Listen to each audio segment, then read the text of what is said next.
que hable de Shabbat, les voy a contar un cuento. Un cuento que cuentan sobre el Baal Shem Tov. El Baal Shem Tov, ¿hace cuántos años que vivió? ¿Pensando? Más o menos. Cuando yo era chico, mi mamá me preguntó, me contó hace poco que cuando éramos chicos con mi hermano, le preguntamos si había conocido a Cristóbal Colón. ¿Cómo era? Mi madre se ofendió, nosotros no sabíamos por qué se ofendió, no soy tan vieja, etc. Pero a veces es bueno saber historia, saber cuándo más o menos en qué época apareció cada tzadik, cada sabio de la Torá, para saber más o menos qué fue lo que recibimos de él. El Baal Shem Tov nació hace 325 años. Estamos hablando de 300 años, en Europa oriental. Y vamos a contar un caso que tiene que ver con el Shabbat. El Baal Shem Tov sabía que él recibía Shabbat muy temprano. O sea, el Shabbat son en realidad 24 horas del séptimo día, pero hay una mitzvah especial de la Torah, recibir el Shabbat un poco antes. Agregar al Shabbat, a la salida del Shabbat, es de Rabanán. Es una mitzvah no de la Torah, sino que fue agregado a nuestros sabios para poder ampliar un poco el Shabbat. Ya veo que acá en Argentina el Shabbat en esta época del año sale bastante tarde, ¿no es cierto? En Israel, nosotros recibimos el Shabbat a eso de las 4:30 de la tarde, viernes, y el Shabbat sale muy temprano, a eso de las 5:15 de la tarde. Nosotros siempre seguimos un poquito más, porque el Baal Shem Tov fue el que volvió a hacer una Seudah Shlishit, es decir, la tercera comida que sea todos juntos. Antes se hacía muy rápido, cada uno en su casa. El que devolvió al pueblo de Israel esa comida que se hace todos juntos y se canta, la Seudah Shlishit, fue el Baal Shem Tov. Mucha gente no lo sabe eso. Y él dice de que cuando en esa tercera comida de Shabbat, ¿qué es lo que uno recibe? La Gemara, en el tratado Shabbat, el Talmud de Babilonia, que dice que en esa Seudá uno puede salvarse del Melchemet Gog Magog, de la guerra de Gog Magog, de la guerra mundial. Pero dice también la Gemara, en ese mismo lugar, en Shabbat, dice de que Kashat Arbut Raab Beitó Shelaí, Melchemet Gog Magog. En resumidas cuentas, ¿qué es la guerra de Gog Magog? Una guerra mundial. Una guerra mundial puede estar dentro de la casa también. Es decir, la discordia, las discusiones, las peleas. También en la clase pueden haber peleas, ¿no? A veces se pelean, pero ustedes son como hermanos. Los que están en una misma clase son como hermanas y hermanos, tienen que quererse como hermanos. Los hermanos a veces se pelean, pero se arreglan enseguida, ¿cierto? Entonces, cuando uno hace esa segunda, esa comida, tercera comida de Shabbat, que se canta mucho más que todas las demás comidas, y cuando estaba el Baal Shem Tov se hacía oscuras.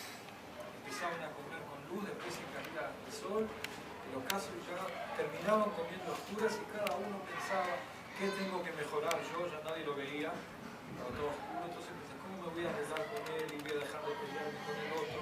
Y vamos a dejar todas las discordias y las peleas. Y en esa comida uno puede hacer la paz con todo, con el Creador, con la creación, con todas las criaturas del mundo, con uno mismo. A veces uno está peleado con uno mismo, no solo con el mundo. ¿Puede ser eso? ¿Ustedes en los recreos juegan al fútbol? Bueno, a veces están peleados con la pelota, o están peleados con el arco, ¿cierto? O con el juez, o con el que no le pasa la pelota, o con la piel, el de guerra, pegan el palo, ¿no es cierto? ¿Ah? Entonces, bueno, hay que hacer paz con todo, porque uno no puede empezar algo nuevo sin estar en un estado de paz. ¿Cómo se dice paz en hebreo?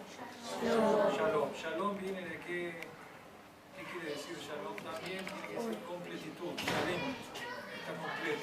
Si vos siempre estás protestando, me falta esto, me falta lo otro, me falta aquello, mirando para afuera, en las nenas también se ve eso, porque son a veces mira cómo está vestida la otra y cómo está esto y esto. Entonces no vive su vida, hasta vive la vida del otro, pero sin tener lo que tiene el otro, siempre le está faltando algo. Entonces los ojos no tienen que estar hacia afuera, sino para adentro, ¿no es cierto? En esa seudá de Shabbat, en esa comida, la tercera, entonces esa tercera comida, ¿qué es lo que está haciendo la corrección? A las discordias, a las discusiones. ¿Cómo se dice más que en español? ¿Ah? Discusiones, discordias, etc. La primera comida de Shabbat, ¿qué es lo que dice la Gemara? Dice el Talmud, ¿qué es lo que nos corrige? Jehulosh Mashiach. Bizhutan Inatzel, Jehulosh Mashiach. La primera comida de Shabbat tiene que ver con cuál de los tres padres nuestros, de los tres patriarcas, Yitzhak Avinu. La primera de la noche es de Yitzhak Avinu. La segunda de la mañana, después de la tefilá, es de Abraham Avinu. Y la tercera es de Jacob Avinu. ¿Hay otra comida más en Shabbat? La Be Malká, Motzei Shabbat, que tiene que ver con David Amelech. Quiere decir que la primera comida de Shabbat de Yitzhak Avinu y Rivka Imenu es la comida que nos salva de qué? Primeramente, Jehulosh Mashiach, nos salva de los problemas que hay cuando viene la redención. Y Baruch Hashem, volvimos a Eretz Israel. Nosotros, Baruch Hashem, estamos en Eretz Israel. Yo vivo en Israel desde los 17 años. Y cada vez, por un lado, está mejor, pero siempre hay problemas. Cuando más, porque que los judíos en Eretz Israel vivan de acuerdo a la Torá, en Eretz Israel y conquisten la tierra de Israel, no es fácil. Es una mitzvah tan grande que siempre se te ponen en contra. Eso se llama también Heblei Mashiach. ¿Qué son Heblei? Son como cuando hay un parto, que se dice contracciones. O sea, el profeta Yeshayahu dice que la Geulá, la redención, es como un nacimiento. Un nacimiento, la mujer tiene contracciones. Pero cuando más le duele, más cerca el nacimiento está. Más cerca está del niño de nacer. Entonces es como un nacimiento que hay siempre contracciones. En la primera comida de Shabbat nos acerca a la redención, a la Geulá, y nos saca, nos salva de los Heblei Mashiach, de las contracciones, de los problemas que hay para la realidad, para llegar a la realidad de la redención. La segunda comida es la comida de Abraham Avinu, ¿no es cierto? Y Sarai Menu. Y esa comida dice que nos salva de ella que no, del fuego, generalmente, dice el Baal Shem Tov, cuando se habla de fuego se habla de cólera, de enojo. Hay gente que se enoja y enseguida se calma. Hay gente que le cuesta mucho enojarse, pero cuando se enoja, baldes de agua. ¿Qué? Los 4 formas de calentura, de enojarse. Sí, sí. Que lo estudiaste en la Mishnah y lo sabemos. ¿En qué Mishnah? A ver, decilo. Cayé el hijos. Primero tú decís uno, cayé el hijos, me cayé el zot.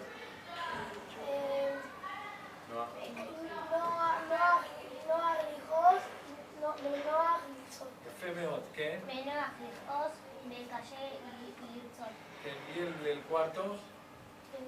¿Tú viajas, Jaro, que es no? ¿Sí? Conclusión, es mejor no enojarse. ¿Es cierto? Pero las niñas no se enojan, ¿es cierto?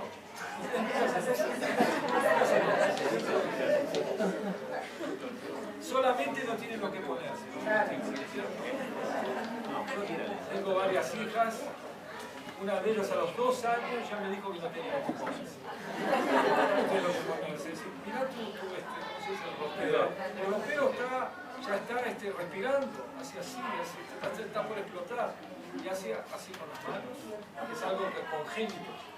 No tengo lo que poner. 2 años, pero no puede ser. Entonces ellas se enojan solamente por esas cosas. Nosotros nos enojamos por otras cosas. Pero cuando uno se enoja con cólera, la sangre empieza a calentarse, no es sano. ¿Cómo? Si nos corremos un poquito, ¿a qué nada de entrar un poquitito de sillas así ustedes pueden entrar?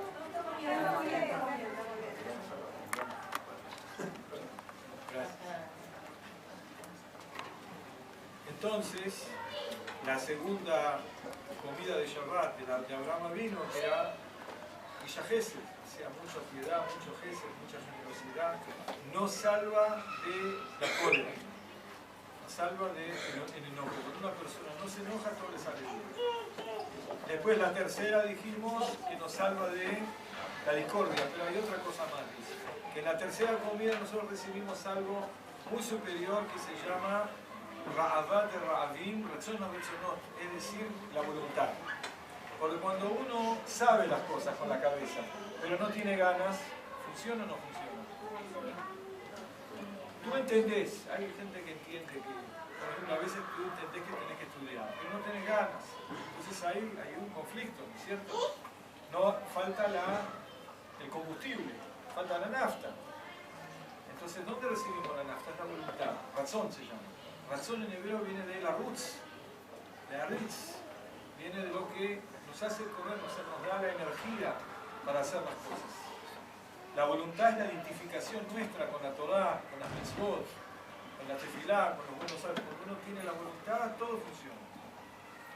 Entonces, ¿cómo recibimos la voluntad de las voluntades? Es decir, que lo que Hashem quiere, nosotros también queremos. Y lo que Hashem no quiere, no lo podemos soportar. ¿Cómo llegamos a eso? El Baal Shem Tov lo llama Ishtabut HaRatzon. Lo llama identificación con la voluntad de Hashem, que se reviste en mí. Yo quiero lo que hago. No solamente estudio porque tengo que estudiar, sino que me gusta. Yo quiero estudiar, disfruto.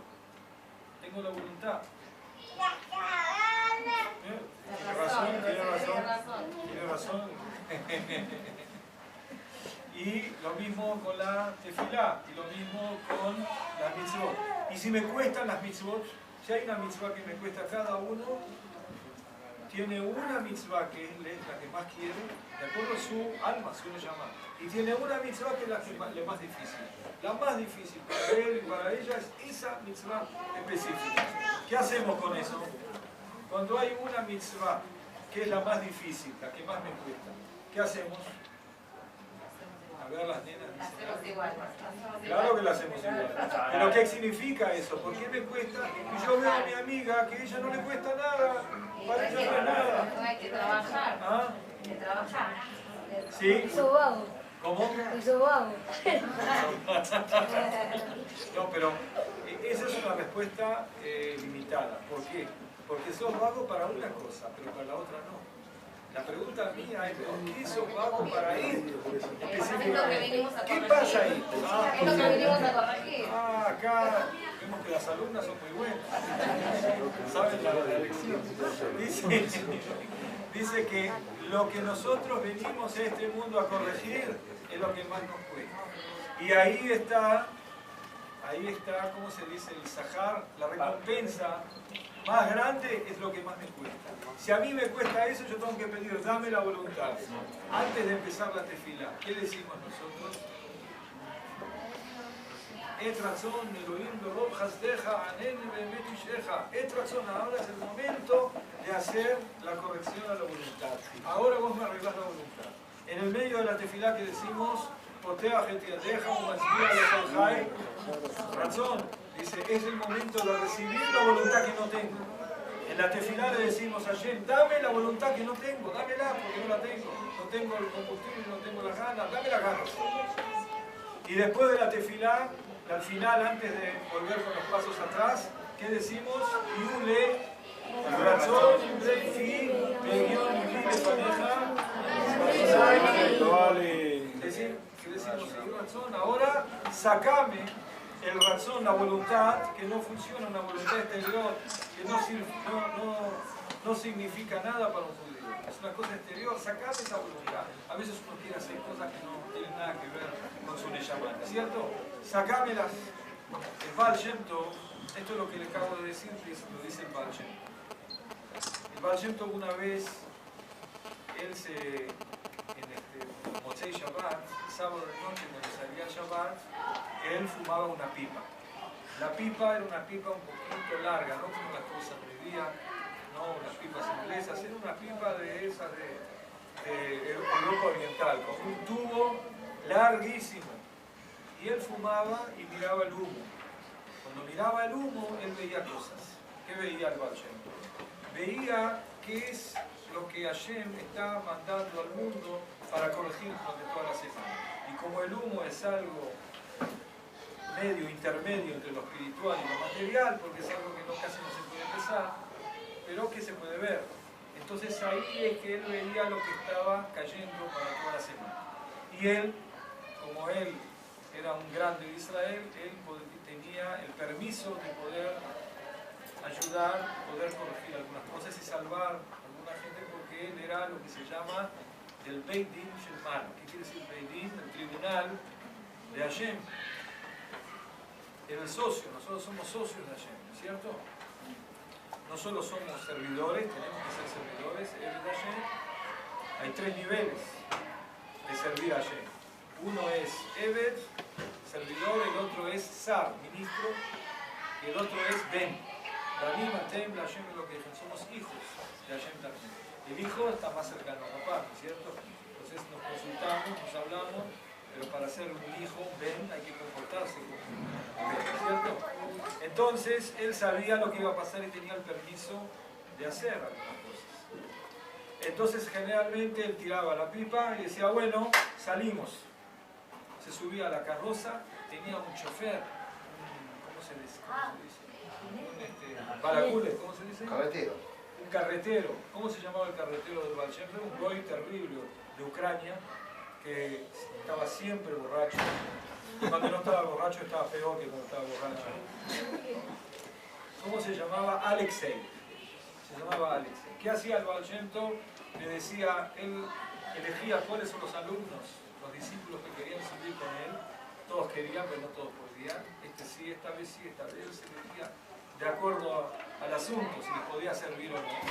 Subían con él, él le daba una vodka de no sé cuánto alcohol, le daba ahí la nafta a él y le decía, tomá y date vuelta, mirá para donde estamos sentados nosotros y dale la espalda a los caballos. Y los caballos iban solos. Y los caballos donde paraban es donde el Baal Shem Tov tenía que estar y hacer ahí una mitzvah, una corrección, ayudar a la gente, etc. Esta vez los caballos empezaron a correr y ya ni se le veían los pies. Es como que los pueblos pasaban de largo, así en cámara rápida. Pero pasó mucho tiempo y no paraban. Hasta que al final se metieron los caballos dentro del bosque, y esos bosques son miles de kilómetros, y se quedaron en medio del bosque. Estaban perdidos en el medio del bosque.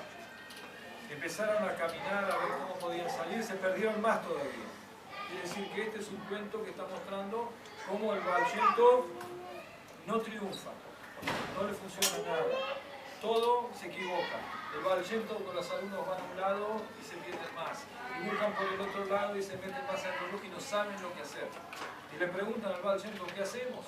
No sabemos ni qué día es, porque está tan oscuro con el bosque que no se ve la luz del sol.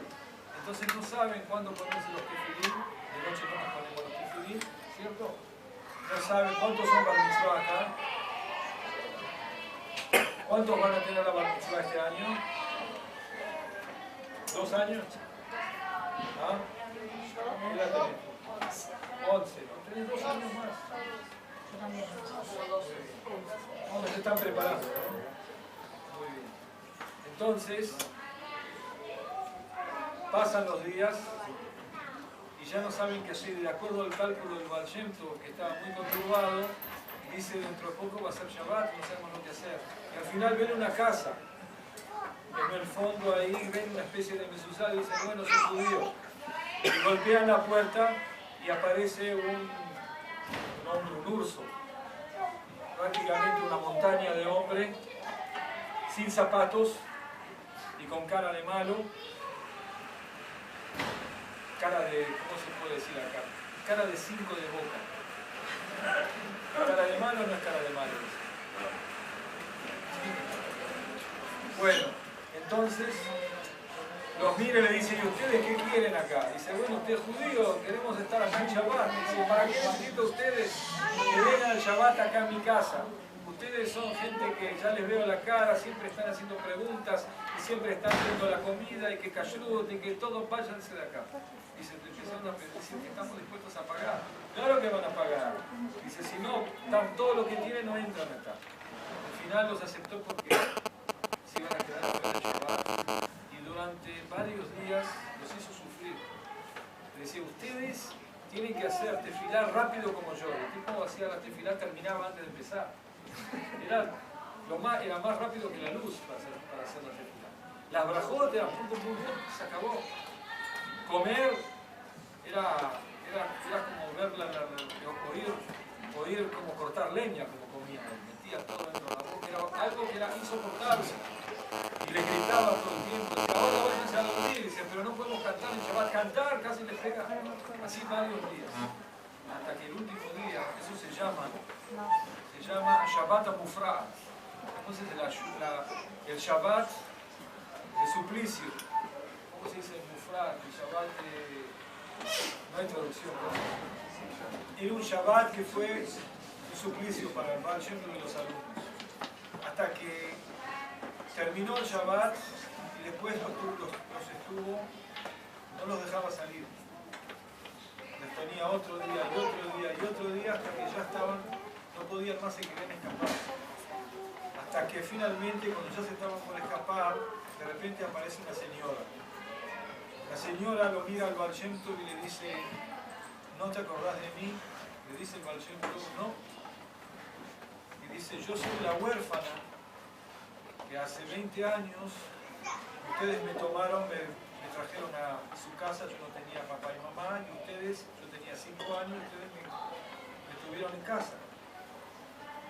Y no solo eso, sino que también me dieron educación y todo. Pero una vez la mujer del Baal Shem Tov, la Rebbe, se llamaba Haná, era una gran tzadeket, ella le limpiaba, le lavaba el pelo y le sacaba las chinchas, los vio, y ella gritó, le dolió, y entonces le sacó el peine, y entonces la Rebbe, la segunda vez que le hizo lo mismo, le dio un cachetazo. ¿Y qué dice la Torá con respecto a los huérfanos? Ger, Yatom, Almaná, Lota, Anun. O sea, el Ger, el converso, y el huérfano, la huérfana, y la viuda, no hay que tener cuidado de no hacerlo sufrir. No hay que hacer sufrir a nadie, a ningún ser viviente, no solo ser humano. ¿Es cierto? La Torá, el Kadosh Baruj Hu quiere a todos, ¿no es cierto? Tov, Hashem, Lakol, Berahamav, Alkol Ma'asab, ¿no es cierto? El Kadosh Baruj Hu tiene corazón bueno, Hashem quiere a todos y no quiere hacer sufrir a nadie. ¿No? Pero hay tres que son más susceptibles. ¿Cuáles son los más susceptibles? El converso, ¿por qué? Porque el converso es nuevo y no conoce a nadie, entonces es más susceptible, más sensible. Hay que tener cuidado, hay que tratarlo mejor todavía. Mejor. Y luego tenemos al Yatom, al huérfano, porque ellos o le falta papá o le falta mamá, Jalila. Entonces son más sensibles. Y la viuda también, más sensible. Hay que tener más cuidado con eso, más sensibilidad. Entonces ella era huérfana de padre y madre. Y entonces la rabina le dio un cachetazo y le dolió mucho y después se escapó. Y dice, yo me casé con este hombre, dice, con este iluso, ¿no? Dice, usted tiene que saber que él es un tzadik listado, es un tzadik oculto. O sea, todos los judíos son tzadikim, ¿no es cierto? Amej, Kulam tzadikim. Todos los judíos son tzadikim. Lo que pasa es que algunos son tzadikim ocultos y algunos son revelados. Entonces, ¿cómo tenemos que mirar a un judío? Dice el Baal Shem Tov. Cada vez que miras a uno de tus compañeros, a una de tus compañeras, o a una persona, a un judío, ¿cómo tenés que pensar? Si vos ves que tiene buenas cualidades, seguramente es una tzadik, es un tzadik, ¿no es cierto? Y si ves que hay algunos problemas, ¿qué tenés que sospechar? Es un tzadik oculto. O ella es tzadika oculta, él es tzadika. Quiere decir que al final son todos tzadikim. El asunto es que algunos lo ocultan, algunos se confunden también y otros se revelan un poco más. Entonces este es un tzadik oculto. Lo que pasa es que cuando recibí el cachetazo allá en el cielo, dijeron ustedes tenemos que juzgarlos como lo que son los tzadikim. Y cuando los tzadikim, ¿cómo se juzga un tzadik? ¿Se lo juzga más rigurosamente o menos rigurosamente? Quiere decir, fíjense una cosa, en el mundo no judío, cuando una persona está en un cargo más alto, tiene menos derechos, tiene más derechos y menos obligaciones. Nosotros, los judíos, cuando más tenemos un cargo más alto, tenemos más obligaciones y menos derechos. Por ejemplo, un Cohen. ¿Cuántos Kohanim hay acá? A ver, levanten la mano los Kohanim. Hay una cantidad de Kohanim terribles. Pero que Yuhasim, son de los Yami, de los de Alepo. Son Kohanim del primer templo acá. Yo soy Cohen, pero no tengo ese hijo, no tengo esa alcurnia. Levín, ¿cuántos Levín hay acá? A ver, Levín. ¿Dónde está? Bueno, por lo menos tenemos 2 Levín. Y ¿tú sabes cantar lindo? Los Levín eran artistas, ¿sabes? En el templo. A ver, ¿cuántas niñas tenemos que son Bas Cohen? Muy bien. ¿Con quién se tienen que casar las chicas que son Bas Cohen? Está escrito en el Talmud. O Cohen o Talmid Jajam. O Talmid Jajam. Pero para la halajá, ¿qué quiere decir Talmid Jajam? Que estudió en Yeshiva, tiene que saber por lo menos un tratado del Talmud completo. Ahí se pueden casar. Si no, las van a mirar las Kohalot, son bravas. Las miran de arriba, bueno, le empiezan a mandonear, hacerme esto, hacerme lo otro. Y si son Bat Cohen polacas, Ebedolá, eres un esclavo toda la vida. ¿No? Y Bat Levi, tenemos 2, 3, muy bien. Bueno, ¿qué pasa? Los Kohanim y Levín son, de alguna manera, la alcurnia del pueblo judío. Pero por otro lado, tienen más derechos. Ellos tienen derecho a la tierra, a tener una parcela de tierra. No les dan nada a los Kohanim. No les dan, les tienen que dar una pata de pollo, una pata de algo, les dan. Pero no tienen tierra. O sea, no pueden enriquecerse. Quiere decir que cuando nosotros, los judíos, de acuerdo a la Torá, cuando más cargos de importancia tenemos más obligaciones y menos derechos que una persona que tiene menos cargos. Al revés de los goles. No quiero meterme en política argentina porque ya escuché cosas raras, pero cuando más en ellos, cuando más cargo, más derechos y menos obligaciones. Así que nosotros es al revés. Entonces dice, usted es el bachento, dice la huérfana, y su mujer es una tzaddik que te arriba la escucha. Entonces cuando usted violó el precepto de no ofender a los huérfanos, a la huérfana, ahí arriba, en el tribunal de arriba dijeron, bueno, acá hay un problema muy grave. ¿Y cómo lo juzgaron? Lo juzgaron que pierde el mundo venidero. Entonces, dice, cuando yo me casé con este señor, vimos lo que estaban juzgándolos a ustedes y dijimos, ¿cómo podemos trocar? ¿Cómo se dice el amir? Cambiar. Podemos trocar y cambiar este juicio que es muy feo, muy duro, con algo que podemos de alguna manera hacerle corregir esto y cubrir esto. ¿Y qué dijeron? Que es lo único en el mundo que tiene que ver con el mundo venidero, Olam Haba. Mein Olam Haba. El Shabbat es un día que nosotros salimos de, ¿cómo se dice? De vacaciones de este mundo. Porque todo el tiempo estamos o prendiendo una luz, o pagando una luz, o conectando cosas, separando cosas, haciendo esto. Todo el tiempo estamos soltando la creación. Hay un momento, hay un día que podemos salir de vacaciones y estar no en el día de la creación, el día del creador, el día de ayer. Ese día es Shabbat. Y en ese día tenemos Neshama y Yeterá. Tenemos un alma adicional. Y eso es como el mundo venidero. Entonces dijeron, nosotros te vamos a agarrar un Shabbat y te vamos a arruinar, pero del todo. No te vamos a dejar hacer tefilá, no te vamos a dejar comer tranquilo, no te vamos a dejar hacer una canción, nada. Una brajá como persona normal, nada. Te la vamos a arruinar. Un Shabbat arruinado. Le hicieron un infierno, dice el pobre. Dice, y ahí, como es Shabbat, es Meino la Mabá, el Shabbat es como el mundo venidero, perdiste el mundo venidero un día. Te lo hicimos la vida imposible. Y ahora, como ustedes lo tomaron bien, solamente se quisieron escapar y no se enojaron, entonces ahora ya están libres. Dice, y ahí él se acordó de esta huérfana y le pidió perdón. De ese momento, cada Shabbat se acordaba de los sufrimientos de ese Shabbat anterior y tenían un deleite mucho más grande. Este es el cuento del Baal Shem Tov, pero yo veo que ustedes saben mucho Torah. Y hay unas cuantas Kohanim, Levim hay pocos, vamos a tener que mejorar a cantar. Después no tienen el presidente que les diga, así que ya están cubiertos. Vale por mucho. Vale por mucho. Claro.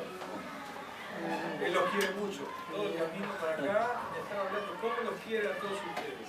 No solo a los chicos y las chicas, también a todo el Cevet, a todos los maestros, a todos los que trabajan acá, él hace esto, los quiere mucho a todos ustedes.